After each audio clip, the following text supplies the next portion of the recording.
Syndicate যারা আছে তারা আত্মসমর্পণ করুন, কারণ 4 তারিখের পর কেউ বাঁচবে না, বাংলার বাঘ হবে আমরা জনপ্রাণ।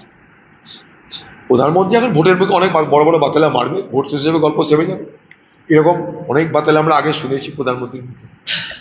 মুখ্যমন্ত্রী বলেছিলেন কংগ্রেসের সঙ্গে তৃণমূলের গভীর চক্রান্ত সামিল হয়ে বাংলার মা বোনেদের অধিকার রক্ষার দাবি মঞ্জুর করে দিল। মোদী বারবার চেয়েছিল যাতে বাংলার মেয়েরা বেশি করে এমপি হয়, এমএলএ হয়, তারা যাতে জাতীয় স্তরে উঠে আসতে পারে। তুমি এই কংগ্রেস আর তৃণমূল এটা চাইনি, মোদী বলেছেন। দেখুন, ভারতবর্ষের পার্লামেন্টের প্রথম 33% যে রিজার্ভেশন মহিলাদের জন্য আসন সংরক্ষণ, সেটা কংগ্রেসের নেতৃত্বে শুরু হয়েছিল এবং সোনিয়া গান্ধী সেই ব্যাপারে বিশেষ উদ্যোগী নিয়ে ইউপিএ 2 সরকারের আমলে এটা আমরা পার্লামেন্টে এনেছিলাম, রাজ্যসভায় এনেছিলাম। সেই সময় এই বিজেপি এই বিলের বিরোধিতা করেছিল।